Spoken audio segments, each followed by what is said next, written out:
بسم اللہ الرحمن الرحیم۔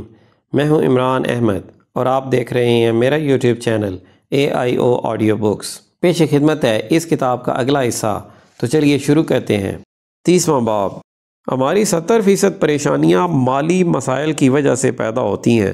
عام طور پر لوگوں کا خیال ہوتا ہے کہ اگر ان کی آمدنی میں کچھ اضافہ ہو جائے تو ان کی مالی مشکلات دور ہو سکتی ہیں، لیکن یہ خیال درست نہیں۔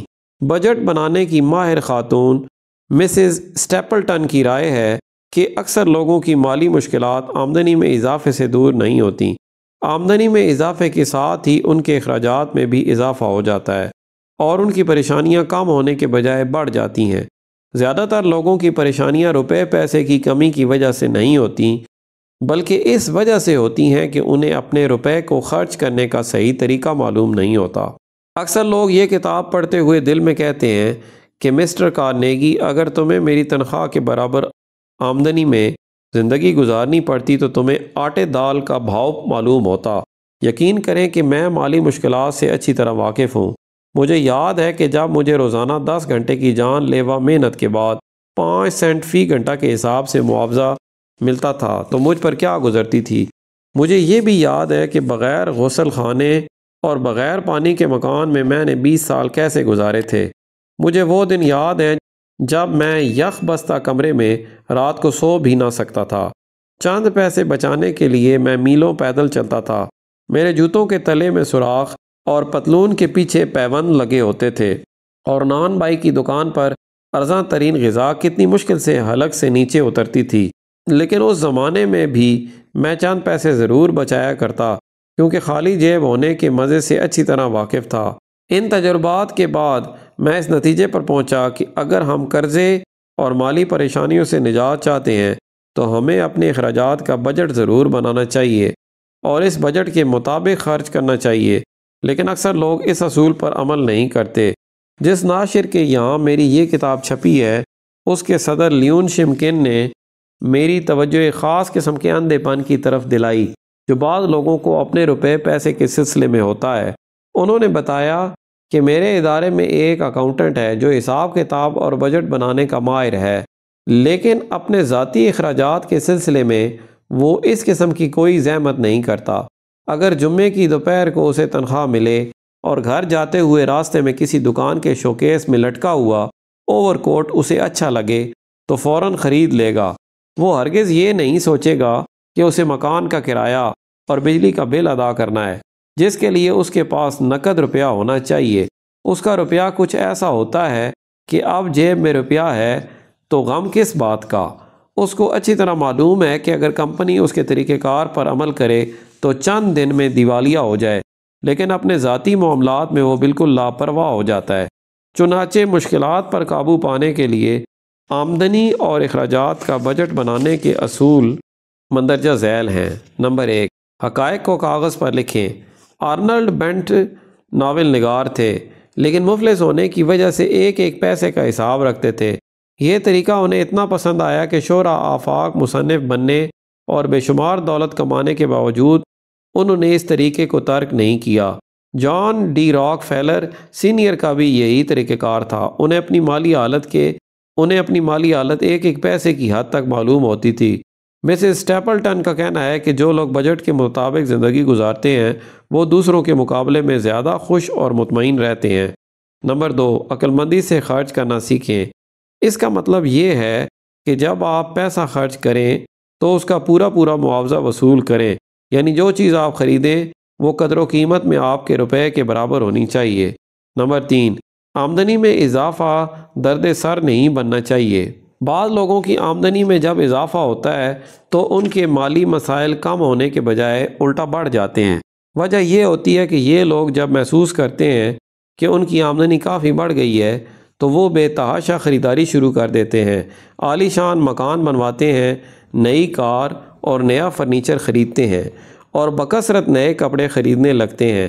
لمبی چھلانگیں لگا کر یہ لوگ اپنے لیے سخت مالی مشکلات پیدا کر لیتے ہیں۔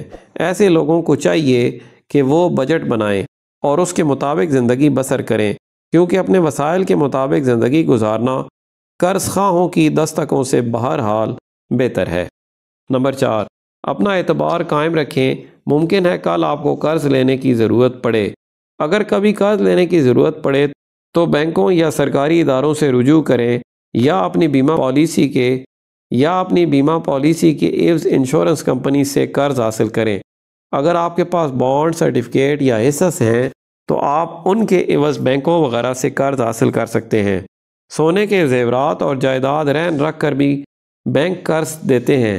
بہرحال ایک بات یاد رکھیں، کبھی بھی کسی سود خور کے جال میں نہ پھنسیں، ورنہ آپ ساری زندگی اسے رقم دیتے رہیں گے اور آپ کا قرض ادا نہ ہوگا۔